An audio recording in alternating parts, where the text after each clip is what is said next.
All righty. Good morning, everybody. We're so happy you're here. We're happy we're here. Sometimes we almost don't make it here. We're happy you joined us today. Lori, you got your coffee? I have my coffee. Good morning. I say we're ready. Okay. All you guys got your coffee out there? I didn't get a chance to check for questions, so if you put one on the timeline previously, maybe you can add it in our comments and I'll try to read it. But we've got kind of a packed little show for you today. What are we talking about, Lori? Well, as much as we didn't want to talk about COVID every week, it's really all we have going on right now. So we're going to talk about the changes to the best practices and the guidelines that came out from the state and from CAR today. Yeah, this is kind of stealth. We're getting a lot of stealth stuff kind of hitting below the radar, and it's interesting because we're finding out about it after it's already gone into effect pretty much.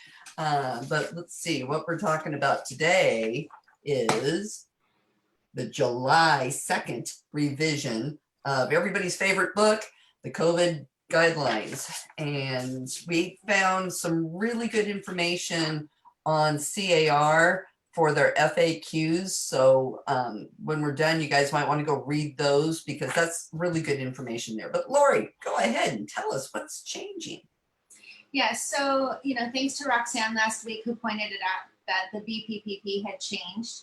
And it's interesting because for months, we've been talking about going to the CAR microsite, and in all of the webinars that I attended in the last several months, the place to go was car.org/COVID. And so that's where I go on a regular basis. And we get so used to going to these places that honestly, I didn't even recognize it was redirecting me to a different page.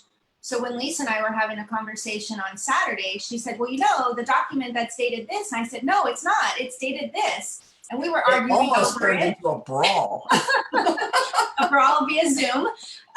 We were on two different pages. So my method of going in, the car.org/COVID, was redirecting to the risk management section of CAR. And that's not a bad place to be, but it's different than what's on their COVID microsite. So Lisa let me know that on the landing page of car.org, the very top, there's an updates button, essentially a link, and you click on it and it takes you to that microsite. So now we're on the same page, but lo and behold, there's different information on both of those pages. So that's a concern for me. So from that, then we started digging deep into, well, what actually changed? Because that BPPP changed on June 19th. And then there's more information that references those changes and is the actual state guidelines dated July 2nd. So here we are now, July 6th, I think. Yes, 6th. And I don't know what day it is. I don't know what day it is either. Hey, at least we're dressed. We're doing okay. 3 days after 4th of July. That's all I know. So that information, we needed to do a good comparison just to be sure we understood what those changes were. So that's what we're going to talk about today. Okay. So we can start with the BPPP because that's where this all started. And it went from 5 pages to 2 pages. And really what they did was they simplified it. There was so much information just crowded in these categories that were difficult to follow. And if you are utilizing the PED and sending it out digitally like you're supposed to, you may not even notice it changed. Because as Lisa mentioned last week, you look at page 1, you look at page 2, there's no initials or signatures required beyond that, so no one's paying attention. So the good news is they simplified it and they have it laid out more clearly where it's specific. Showing rules for listing and buyer's agent is the first category. And point number 2, do not hold open houses. And point number 9, discontinue providing handouts. Read all of the points in between, but those are the 2 I wanted to point out. And then on the second page, the next category is cleaning and disinfecting the property and sanitation products. And here's where I mentioned in the comments last week that it seemed like part of the burden had shifted. because point number 1 says the agent who shows the property shall follow cleaning and disinfecting protocols and provide sanitation products unless otherwise agreed. So when I initially read that, my thought was, wow, the burden has shifted from the listing agent to the buyer's agent. And if you only go off this document, that would be an appropriate assumption. Thankfully, we have other documents to provide us additional information and help us determine that no, the burden hasn't shifted, but the buyer's agent needs to follow the protocols and provide the PPE, and we can talk about that in a couple minutes. And point number 2 says real estate licensees. So who's that? Both. Which one? Should ensure shown properties have proper sanitation products. And it goes along to explain that a little further. The third category is rules for every visitor, and the fourth category is rules for sellers. So read through that. It's really not very long, and it's pretty simple to understand. However, don't depend on just that document alone. Definitely, because yeah, and really, how many people even know? This is our biggest problem, because it's really not clear. It's not clear who's really supposed to be doing what. And, we need to all really understand things are pretty bad out there. Somebody had posted a random comment on Facebook. I don't remember who it was, but they were in the LA area, and they said, who knows somebody who's had COVID? Now, if you did this maybe 6 weeks ago, nobody. Oh, I heard of a friend whose cousin's brother, died or something like that. But you weren't hearing the firsthand. This thread, almost every remark was, yes, I know somebody, my cousin died. I know 6 people and 4 of them died. I know this, I know that, I know this, I know, and it's getting closer. It's getting much closer. So, I'm seeing with the lack of clarity as to who's responsible for what, I think that nothing is getting done. So I think it's going to become incumbent upon the agent, whether you're the listing agent or the buyer's agent, you just better clean up, because number one, you don't know who's cleaned. Probably nobody's cleaned. And you got to take care of yourself and take care of your clients, because one thing I notice myself when I'm out showing property is I tend to get lax as the day goes on. The first one, I'm all maxed up and I got my gloves and I got my cleaning stuff. And by the end of the day, I'm just like, I can't take this anymore. But, it's, we've got to understand the severity of the situation now. Is it's getting closer to home. More people are infected. You don't know who the last person in that house was, especially the vacants. Or I had one house that I went to where the agent scheduled people in every 15 minutes. And it was like a revolving door. And people are coming and going and coming and going. And she's like, well, you got to wear the booties. It was a pile of used booties. It wasn't even new booties. So people are getting really lax out there. So we really have to spread the word of this virus is real. It's getting closer to home, and we have to watch out for not only our clients, but ourselves as well. Right. And that's really the most important message out of all of that, because, we can talk about whose responsibility is, but at the end of the day, you're responsible for yourself. And our jobs in protecting our clients is to protect them in this way too. And so we don't have any knowledge about what happens in that house before we enter it. And we shouldn't assume that somebody else has cleaned it. Now, I'm not suggesting as a buyer's agent you go in and clean the entire house, but you need to be mindful that it's probably not been cleaned. And, one time I went to the grocery store with my husband early on, and I forgot gloves. And so I just walked around with my arms behind my back, crossed, but behind my back. And I walked around the grocery store because I needed to make sure I didn't touch anything.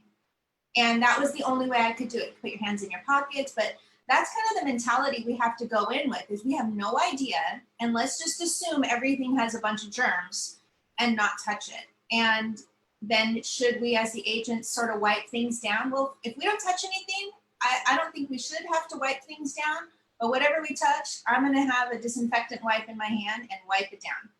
I mean, I do that on a daily basis when I go to my mailbox. I go out there, I have to use my key to open my mailbox. I go out, I unlock it, I grab my mail, I close it up, I come in, I've touched my doorknob, and I've got sanitizer right there and disinfectant wipes. And I wipe down my keys and I wipe down my doorknob and I close the door, and then I go to the kitchen and wash my hands. You know, and that's just going to my own mailbox. So I haven't shown properties in the last 4 months. I'm glad I haven't shown properties in the last 4 months. Yourself lucky you haven't shown. I'm grateful that the transaction I closed was literally a week before we shut down, and we no longer had to go to that property. So, you know, it's important to just understand that we have to protect ourselves. And what I love about the FAQ, so what happened with the FAQ was the state, not the state, but the Department of, well, OSHA, the Department of, California Department of Public Health, and then OSHA updated that guideline, the packet that Lisa showed, the blue one. They updated that, and you know, they're writing this from the perspective of the workplace. That's OSHA's purview, is the workplace. And so all throughout it was employee, employee, employee. And you know, it's labeled for real estate transactions. I kind of look at it as they might have written it from the point of view of they're looking at workplace real estate, which is like on-site property management, model homes being showed, because the explanations of having the employees have extra time to do the cleaning didn't translate directly to us, but that's our guidance. And so in the new version of it, the newest version, they've replaced employees with workers. And the truth of the matter is we are workers, and our workplace is in other people's homes.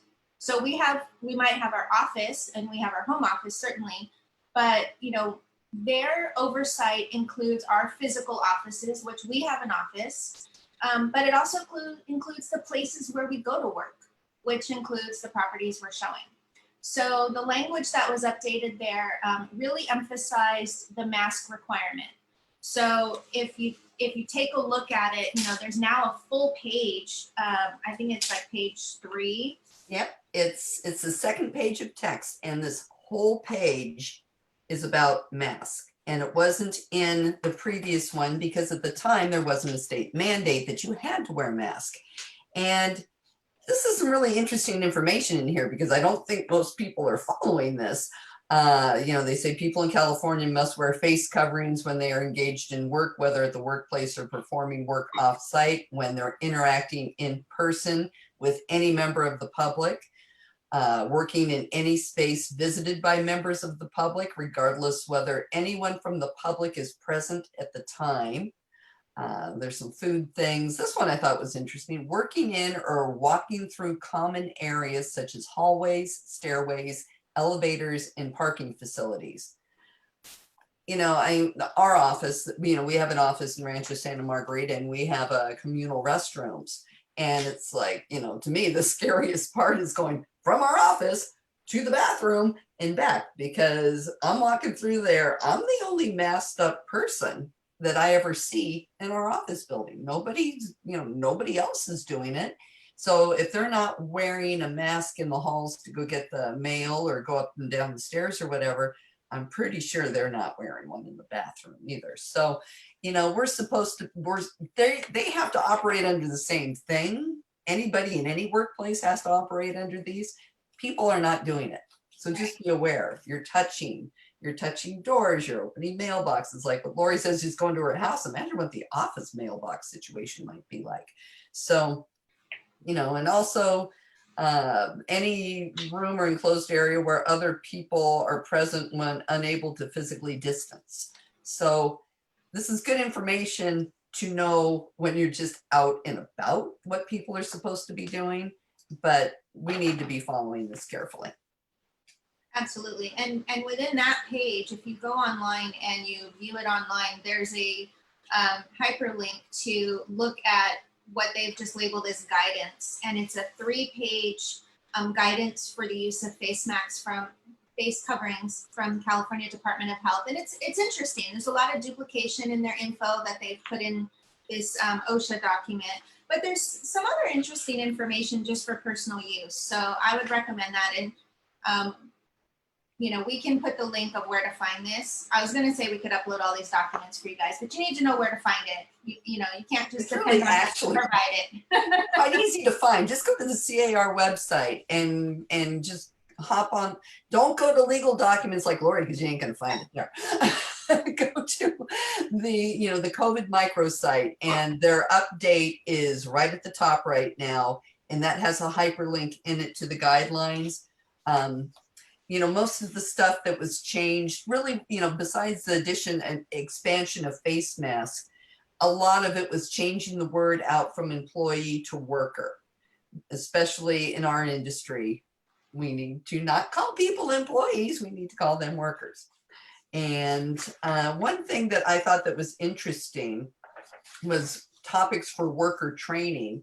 They expanded some of the reasons why you shouldn't be coming to work. And one of the things that they didn't really have in there so clearly before was the importance of not coming to work if you have symptoms, if you have been diagnosed and not yet been released from isolation, or within the past 14 days, a worker has had contact with someone who has been diagnosed with COVID-19 and is considered potentially infected. So, you know, you really need to think about it. And I know for myself,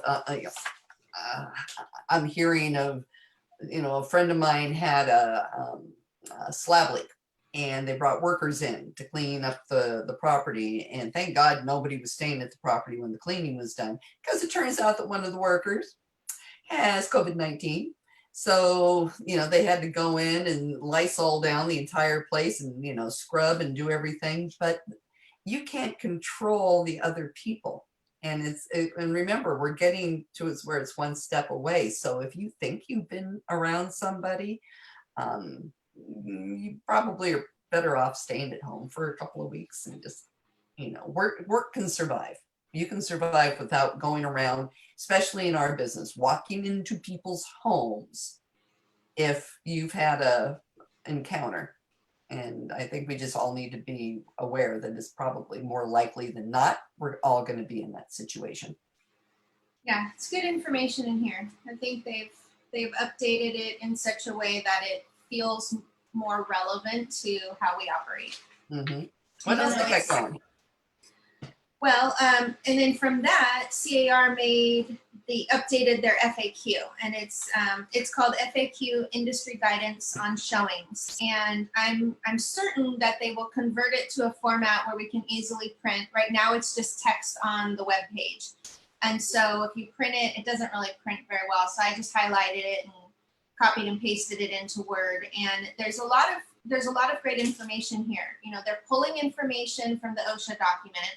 They're pulling information that we've seen before, and they're posing it in the as a question, like they usually do in their FAQs, that these are the questions that we continue to ask. And so, you know, a lot of it is the same. They've updated a couple of places, but a couple of things that I highlighted when I read it. One of the questions is, what is the authority of the Department of Public Health to issue these guidelines? And it talks about the governor's order, but what I highlighted was these questions and answers, meaning this document, are directives from the state public health officer and have the same force and effect as other state public health officer directives. So essentially, this is our mandate. They have the same force and effect. So health department could also be one entity that's going to be involved in the oversight of this. Another section, a couple of questions down, are brokers and agents legally permitted to show properties? Yes. However, according to the industry guidance, showings should be done virtually whenever possible. So, you know, we've emphasized that a lot. A few pages in, so several questions down, Whose prevention plan is being agreed to? Does the buyer have to agree to the prevention plan of the listing broker? Yes, the buyer must agree to the prevention plan of the listing broker. In fact, even the buyer's agent is supposed to agree to the listing broker's prevention plan, as does everyone who enters the property.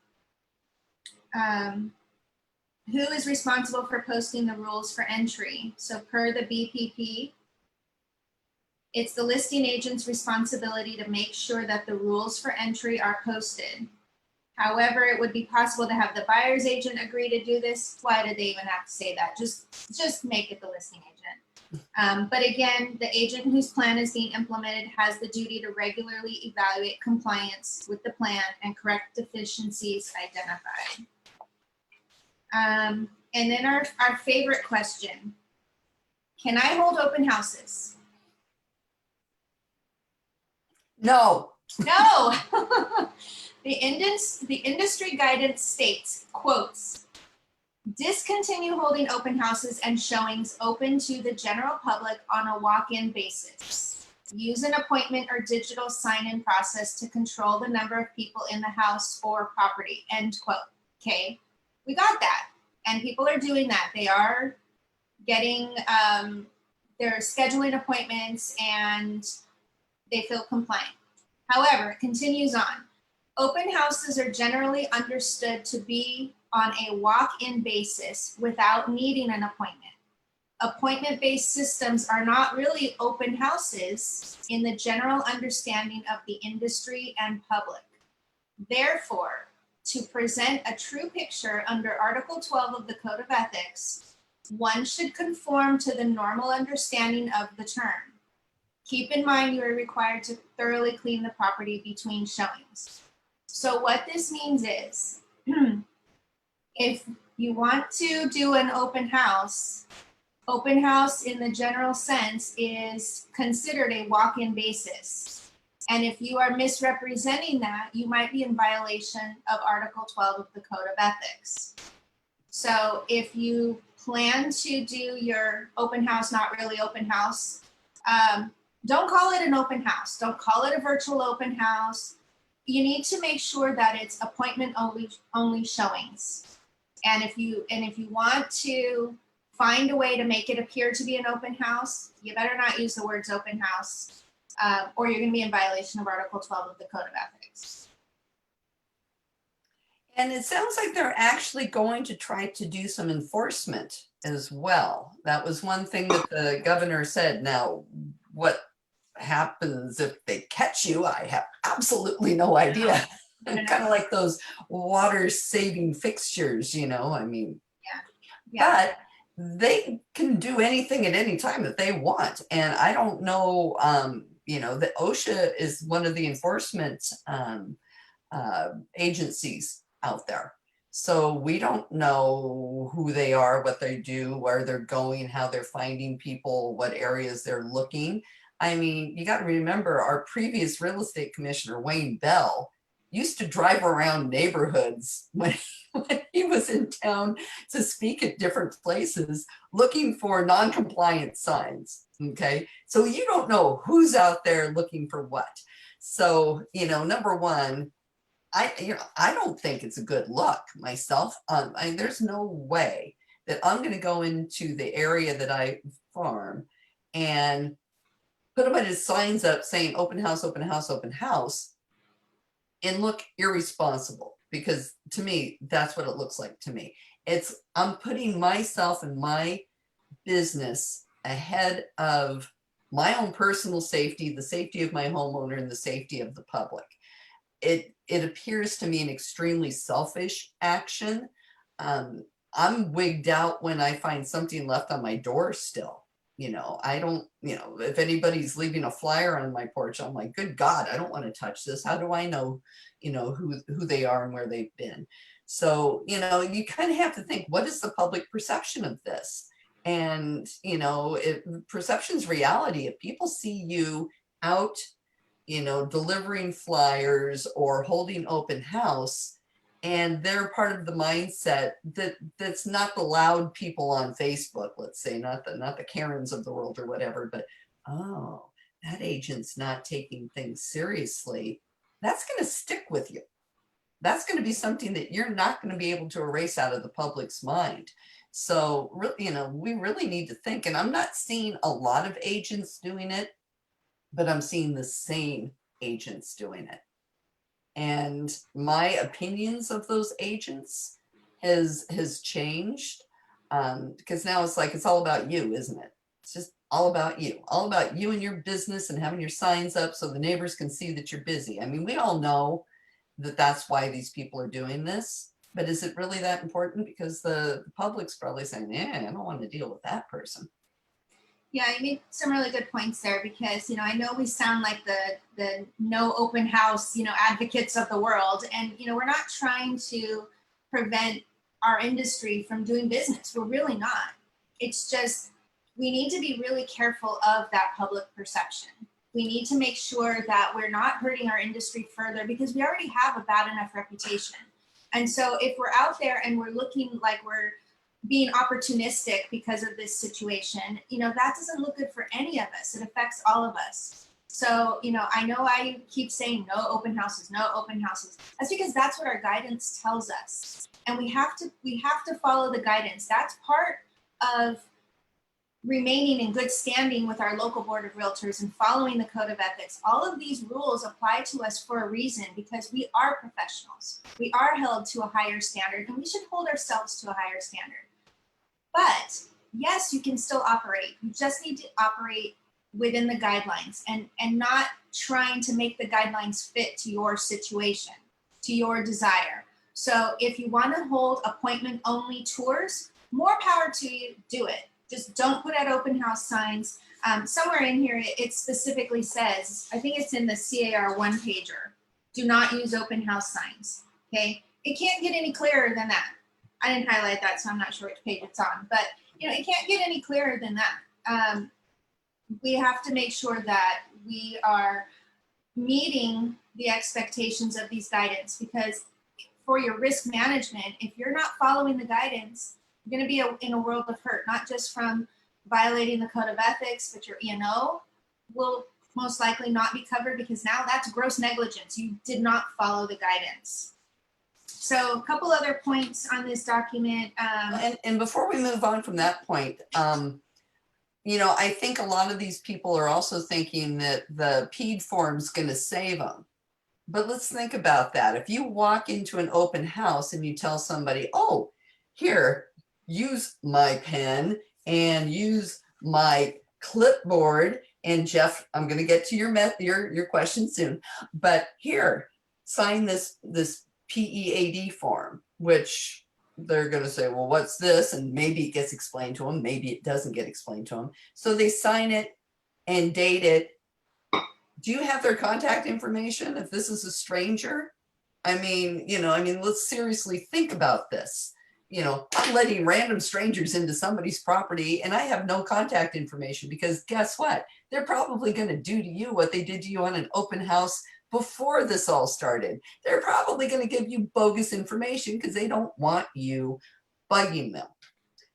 So another reason why you don't want to do this. And believe me, I've been into listings where these agents have been doing the virtual open houses.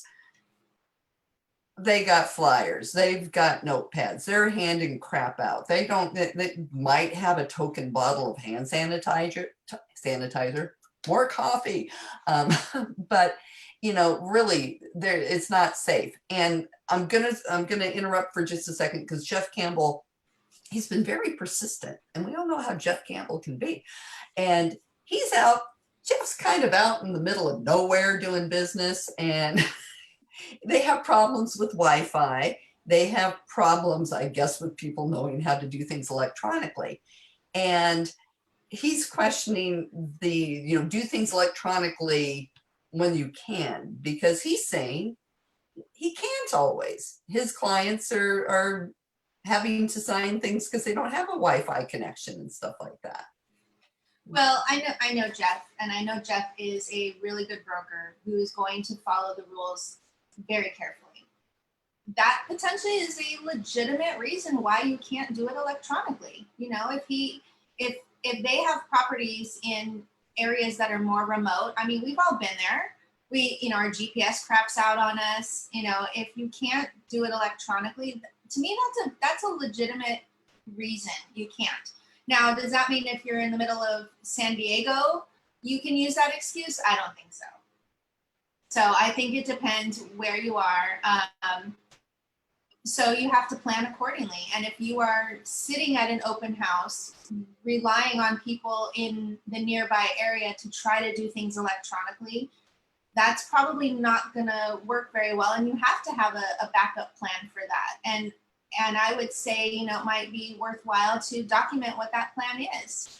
Maybe it's simply providing the extra protections at the property. You better darn have that sanitizer and or a place for them to wash their hands if you need to facilitate paperwork back and forth. So I think that's a legitimate reason. Yeah, and also too, you could, have a pen to give them that they can keep, that, having gloves and pick it up and hand it to them, then ask them to sign it and take a picture of it and text that back to you. You've seen them sign it, but just have them text it back to you. Take a picture of the form? Yeah, picture of the form. So you are not physically exchanging the form, just a thought. Just a thought. Good idea, but yeah. They may not have data to send the text message either, though. That's true. I forgot. These people are out there in the middle of nowhere. They probably got septic tanks and various other things. I wouldn't know anything. I know things we don't know anything about over here. So no, that's a great question. And I think that there are circumstances that require us to figure out how to operate differently, and that's certainly a good example. So good job, Jeff. And do you want me to go to questions now, or do you want to finish talking about well, let me do one more point.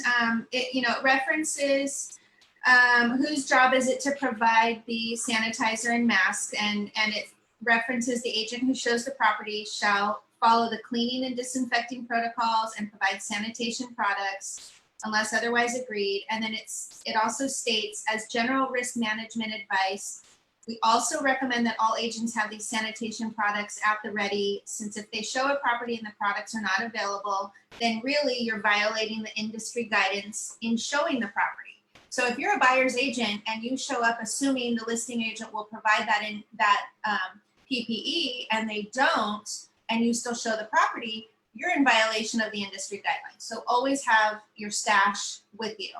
I have a bag of crap in the front seat of my car. Yes, I think we all do, just for life in general at this point. Yeah. Whose job is it to clean the property before and after the showing? Here's where it says the agent who shows the property shall follow the cleaning and disinfecting protocols. But keep in mind that the brokerage whose plan is being implemented, almost always the listing brokerage, it says, must regularly evaluate the plan. So then the last question that I want to bring up is, can the job of cleaning be shifted to the buyer's agent? And I love that they use that word because that's the exact word that I used last week. Has it been shifted?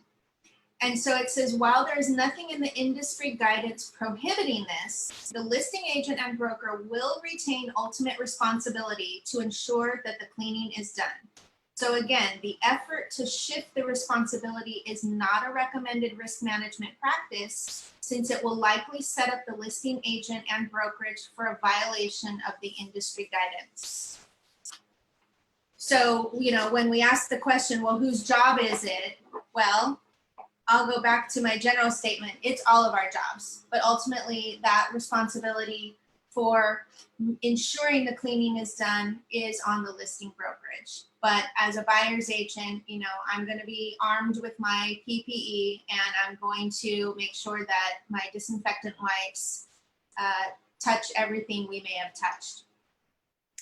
Well, just out of curiosity on that, I'm seeing in the MLS quite a bit that they're saying buyer's agent to provide mask and whatever. Is that okay for them to shift that responsibility in the MLS? Or is that a violation? What's your thoughts on that? Well, I think that's where it's ambiguous. I think that if their prevention plan states that they're relying on the other agents to provide it, then you need to follow that. And your responsibility as a buyer's agent is to ensure that those products are provided. Otherwise, you're in violation. So can they shift it? Well, that one sentence says, although it's not specifically prohibited, so they can give us instruction that it's our job, but ultimately the burden falls on them. I was having a conversation in the last few days from an agent who said that after showing a property, she heard from the listing agent that the owners were watching the showings on the ring, through the ring. Which I don't know if that was disclosed, that's a different conversation, but they were watching the showings, and my friend is the only one who followed protocols. She had her own stuff. She described it, you know, we hand sanitized, we put on gloves, we hand sanitized again, we walked around, we disposed of the gloves, we hand sanitized again.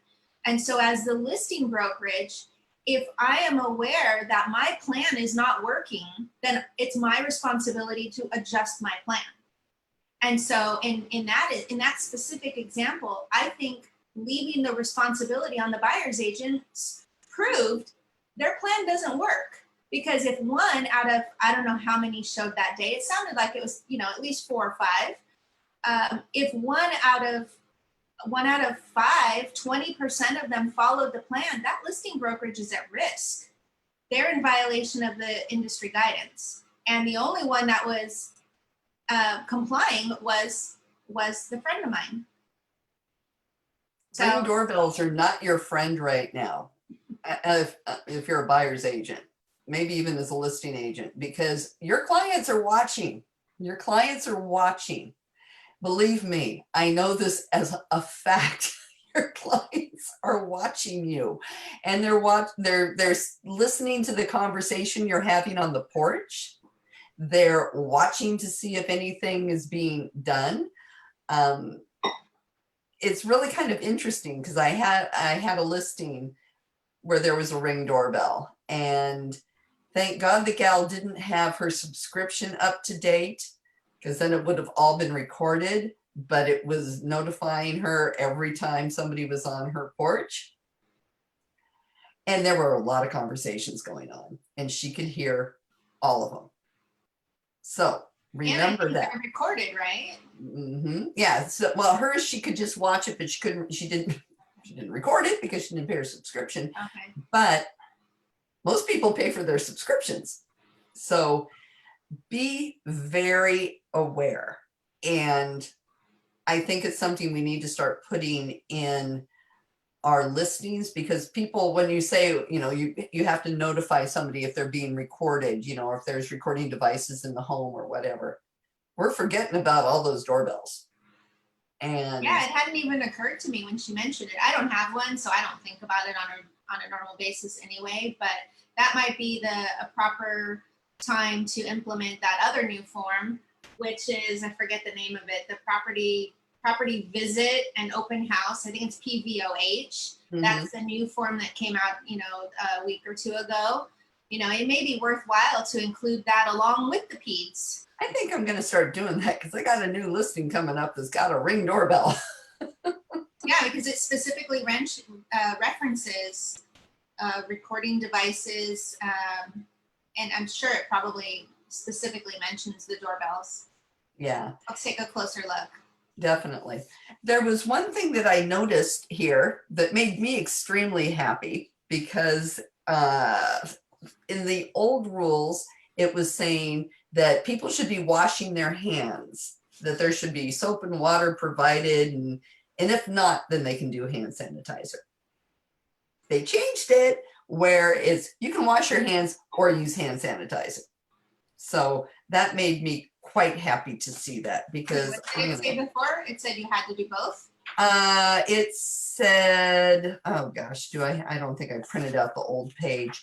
It basically said that you would want to do hand washing, and if you couldn't hand wash, then you would use hand sanitizer. Okay. Now they're equating the two to be equal, so you don't have to have all of that stuff, because that wasn't working out so good. You know, when I was showing property. I've shown a lot of property in the past few weeks, and After you showed them virtually.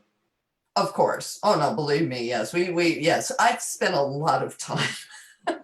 I'm really happy. I've only got like one buyer going, you know, 'cause thank God we opened escrow, yay, because it will take a lot out of you. But we only ran into a couple of places that had it where you could wash your hands, and actually we were quite excited to see it because after I think we were on house number 7, we had 6 coatings of hand sanitizer from every house that we had been in, and your hands start getting kind of, so it was like, oh boy, oh boy, oh boy, oh boy, let's wash our hands. But then the trash was shoved under the sink, and so, you know, you're just like, oh, this is just not good. So I don't know, maybe just less showings at a time so you can wash your hands. But anyhow, let's get into some of these questions here. Pam asked, and only Pam would ask this, and I have the visual in my head of this going on. Is it okay if I take the temperature of workmen, inspectors, etc.? No, you can just see Pam with her. I love it. You know, if your prevention plan requires that anyone that enters has to get their temperature taken, because for your office, you can absolutely include that. So if you're talking workers at a house, you know, I would have the conversation with the foreman ahead of time, just say, look, for everyone's protection, this is what we're gonna do. And then it shouldn't be a big deal. And I can see Pam doing this because Pam would be the temperature police. We love you, Pam. Okay, what else we got going in here? Let's see. We talked about Jeff out there. I'm not an attorney. This is just my personal opinion from But we play ones on TV. Having been involved with a number of the strangest legal things that have come up in my career in the decade, for over a decade, I have a pretty good insight into, you know, how a judge and a jury is going to interpret something. So. Exactly. And Daniel Wu wants to know if there's a bounty system in place because he wants to earn some money reporting open houses. Pam kind of likes that. I personally think the two of them need to get together and figure this out, you know. That could be, you know, this is going to spark new ideas for our industry. That could be a whole new job category. I think it could be a reality show. That would be kind of fun. Yeah. Okay, let's see what else we've got here. And Janine Marie Brown says, I heard through the grapevine that there was a $15,000 fine for not following the guidelines. Couldn't find it in the documents. Might have been looking through the old ones. Don't know about that. If anybody finds anything about fines, let us know. Absolutely. Because then we're going to join Daniel and Pam on their bounty system. Okay, let's see. And Tiffany asked, how are others marketing yourselves right now? I'm digitally marketing and it's working on a small scale, but door knocking and networking are off the table for the foreseeable future. And yeah, I can feel your pain, Tiffany, on that one. You know, I was a big open house holder. I love doing open houses. And my marketing plan from 6 months, has it been 6 months? Yeah, still 6 months ago, basically has been put in the toilet. There's, you know, everything that I was doing, I'm not doing anymore. And it's really making me get more in contact with my past clients. It's making me really reassess my marketing. You know, what am I doing that's actually worth my time and worth my money? You know, I'd say look long and hard at how you get your business and then figure out what works for you. And maybe what you were doing isn't going to work so much, but what can you do now? What's another way? I think the geographic farmers really have it hard because it's still not good to be putting pieces out. You know, you really just kind of have to get creative, re-budget, rethink. I'm going to use a term that I used to love, but now I loathe, which is pivot and adapt. Sorry, Lori. I know you kind of visibly flinched when I said that. Yes, we both have an equal aversion to words that are overused. On our journey through COVID-19. Yes. No, I agree. I mean, you know, I think when we had the first shutdown, we all said, okay, this is temporary, we'll get through it. Okay, wait, it's taking a little longer than we expected, but oh, light at the end of the tunnel, we're reopening and the world will get back to more normal in the coming months. And then we had this second, it's not really a shutdown, it's certainly not the second wave, but it's not the second shutdown, it's just some industries are starting to tighten up, and restaurant industry, obviously, hotel industry. So we're seeing this sort of second generation, second layer of shutdown. And to me, that means we absolutely have to think long and hard about how we conduct our business, because we haven't seen anything really loosen up. We haven't seen it tighten up, but we haven't seen it loosen up, which means our consumers are going to get used to this. Sellers are going to get used to more limitations on how many people come through their house. So I think we have to seriously give some thought of which parts of how we're operating now are going to stay for the long term. And I'm not thinking long term as the next 3 to 6 months. I'm thinking beyond that. I think some of these practices will remain. And so how can we adapt? So, I think there's options for the geographical farmer. If you have any recognition in your farm already, it's easy to send out a mailer and say, hey, I miss you all. And, I'm not going to be able to do all the things I normally do, but I want to keep you engaged. Please go, please email me your email address so I can continue to send you things, or please join the Facebook group I set up for this area. I think there's still ways with the geographical farm that you can engage your people, but let them know, for their protection, you're not going to be mailing every month. You're not going to be dropping off. But I think one mailer to let them know that would be appropriate. Yeah, I think that's a great idea. And, Daniel made a remark about, you mean a branded pen to give them? That almost sounds like marketing. Of course it's marketing, Daniel. And you know what else is marketing? Hand sanitizer. Hand sanitizer. See, I don't know if you can see that, but it says Lisa Dunn hand sanitizer. Can't think of anything better than that to give somebody when I'm wearing a pair of gloves, handing it to them. Which, and to full disclosure, you ordered those like in January and received them end of February, very beginning of March? I had a conference that I was at, and I was trying to think back in, December and January, what is a good handout? Because people used to make fun of me when we would go to meetings about Lisa Dunn and her hand sanitizer. Well, look who got the last laugh now. So I have, it's not cheap, but it's a good giveaway. And I'm not, like walking down the street handing it to people, but I make it available to anybody who wants them. It was great at the conference because it was right when the whole COVID thing was just starting to happen. About that time, I had that encounter with that gentleman that I was talking to that spit and hit me in the head, which made me very sensitive to these things. But I handed that out to everybody at the conference, and people were just overjoyed to get them. Not easy to get now. I'm not sure, how the reordering is.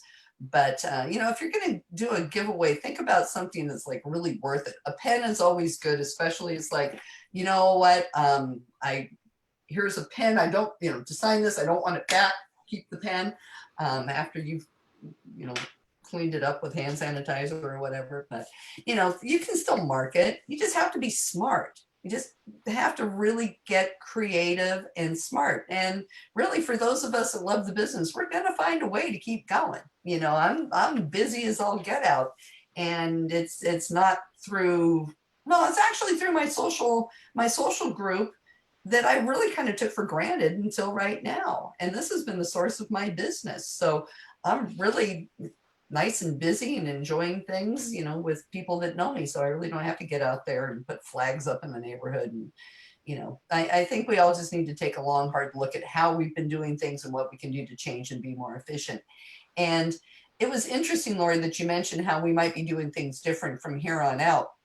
There was something I read about is how we've been handling with the COVID situation going to continue in how we deal with when we have a cold, when we get the flu. Are we going to start being more conscientious around other people? People were polled in this particular article, and they, asked them, would you go into work, with the flu? And people are like, oh yeah, I can't miss work. I've got to go in there. And it's like, you're kind of being selfish about, well, my, business can't survive without me. I have to show up. And maybe this is going to teach us all, what, maybe kind of, wear a mask if you think you might be coming down with something. Don't get around people because you don't have to. You can still function without being right next to people all the time. And I really appreciate that, because the sickest I've got was from people that said, oh, I have to be at this meeting while they're running temperatures with the flu and speaking right in my face. And I'm like, I'm going to get sick. I'm going to get sick. And guess what? I got sick. So yeah, not only will it affect how we behave when we're sick, it'll affect how we communicate with others who are sick. And so we're going to be less worried about offending them if we tell them, go home. You should not be here with us, because we already experience it now. If you're out with, your family, or just in public at the grocery store in general, I mean, don't we all sort of turn our head when we hear someone cough or sneeze? I mean, we're like on high alert. Exactly. So, when we're at our functions or at the workplace, we're all going to be extra careful, and we're not going to tolerate people coming in sick anymore. Yeah, I really think we won't. Melody had a good point. She says, what I see and hear is do whatever you want. Don't listen to anyone. Don't follow the rules implemented by OSHA. Hold open houses. Just don't call it an open house. Don't sanitize after showings. No more than one person with the agent. Broker supervision. Where is the broker supervision? That's a very good question. I hope she didn't hear that from us. I hope she's referring to hearing it, out in the world. That's just really disappointing. I mean, I believe it. I'm certain that it's happening, but it's so disappointing because, yeah, it's all of our responsibility. And, a broker can't certainly watch and witness everything their agents do, but there needs to be a protocol in place. There needs to be directions from the top that says, this is how we're going to operate. And, if it's for the public good, but it's also for the reputation of the business as well. I mentioned earlier about the reputation of the industry. Well, that is also reputation. Our company's reputation is something we have to protect as well. So that's horrible. And I know Melody, I know she's a rule follower. So, we may have to have Daniel go down there and do some bounty hunting for her. Yeah, Daniel, there could be some big money in this for you. And I like Pam's comment, oh no, we have to be smart. There's a little acronym floating around out there called RDR. Realtors don't read. And yeah, we have to kind of remind some people about, what the proper, use of PPE is. One of the things that was driving me crazy was, it appears that I'm going to become my own listing police again, continued. And people were showing up for showings, and they have their own mask. And I really wanted them to wear disposable masks, but then it's like, they're wearing their mask. That just got to be like too weird. So I stayed away from it. But the watching of the gloves, and I know Joyce had mentioned this earlier in the comments, that people would be in their car putting their gloves on, open, touch their steering wheel, open their door, go on out. It's like, those are used gloves. At this point, these are used gloves. And I'm kind of a big believer in the gloves because, if you put them on at the front door and then they run around, and if they touch stuff, they touch stuff, but then they take them off the right way, which is turn them inside out. And then with that inside out glove in the other hand, pull the other one off inside out, and they're all rolled up inside out with no muck that you can really get. Unless they had muck on their hands to begin with, though. Exactly.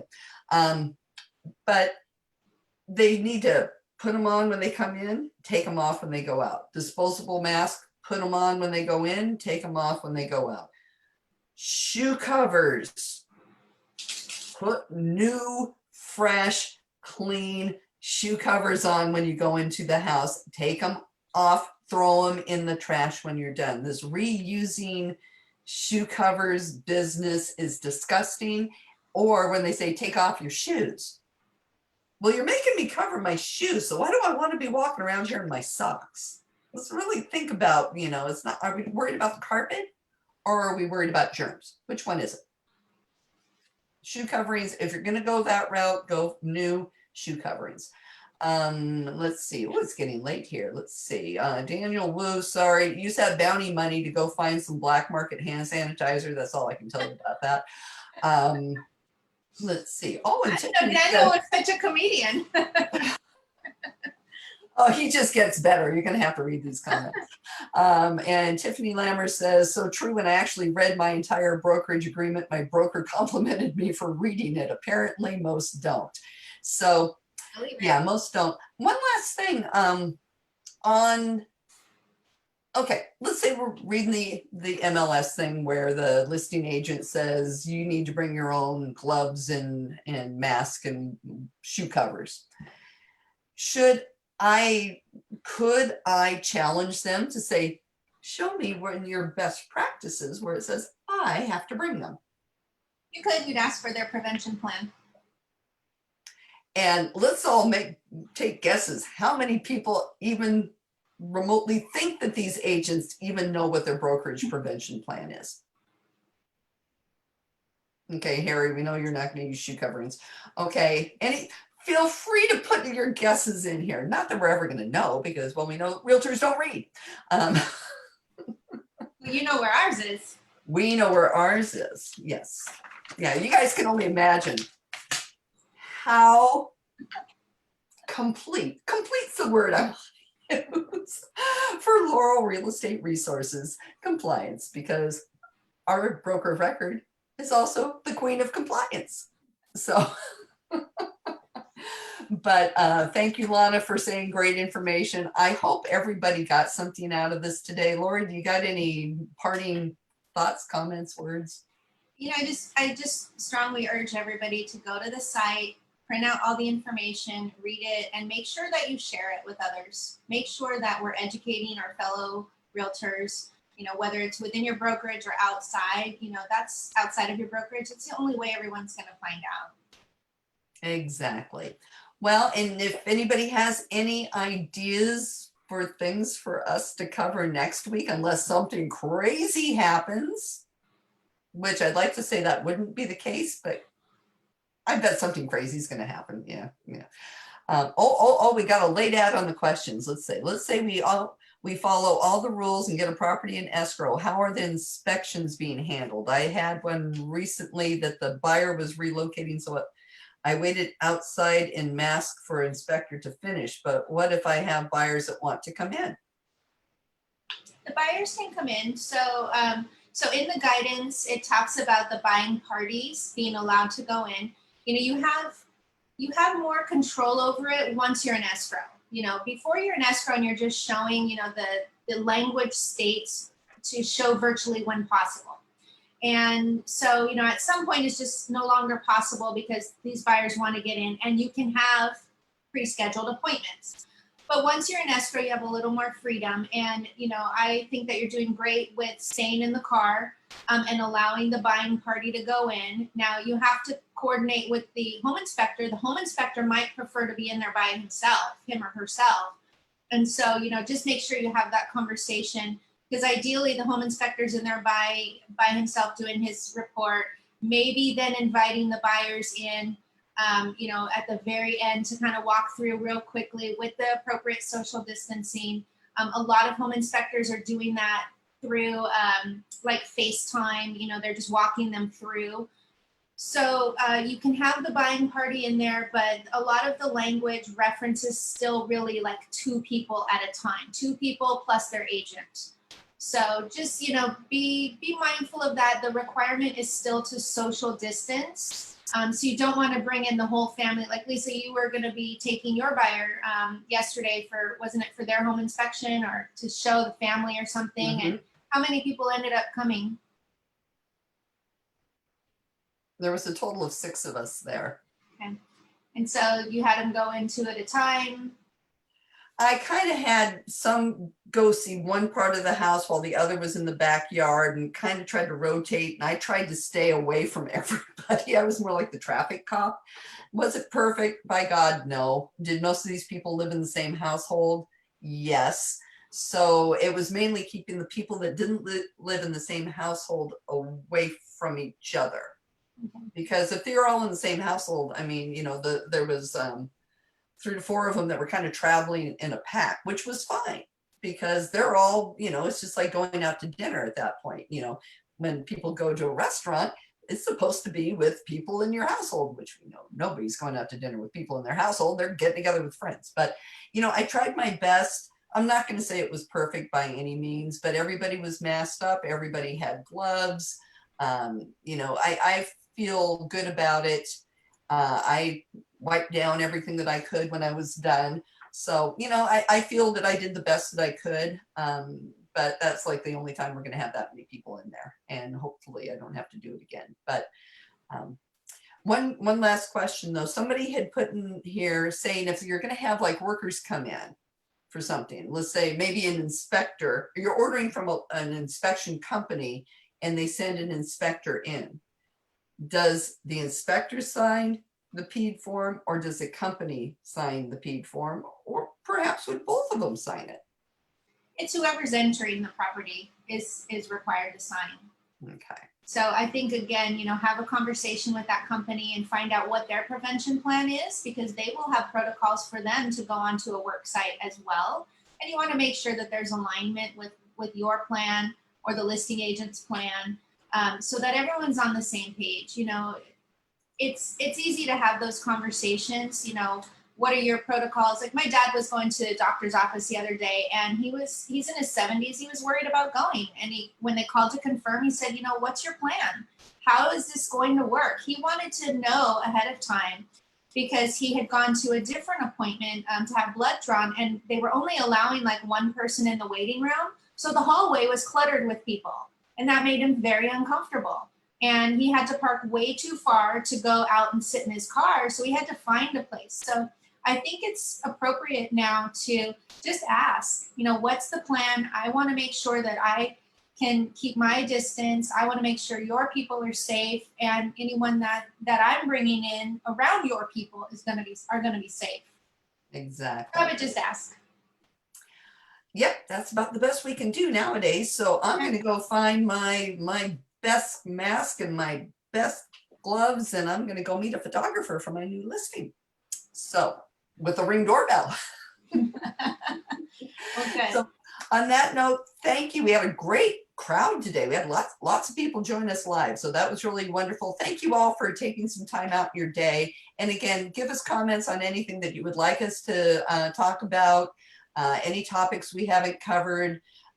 You know, if nothing changes this week, something tells me though with the numbers going up, we're going to be getting something. Don't put it out there. Yeah, well, I mean, okay, it's just I'm trying to be real. Good things come our way. No, I appreciate everybody listening to us. You know, we try to give you the facts, give you our opinions on it, and just really warn everybody to be careful and do the right thing. Do the right thing. Yeah, do the right thing and be safe out there. Be safe, please. We want to keep this group happy and healthy. So on that note, we're out. We'll see you next week. Bye. Bye.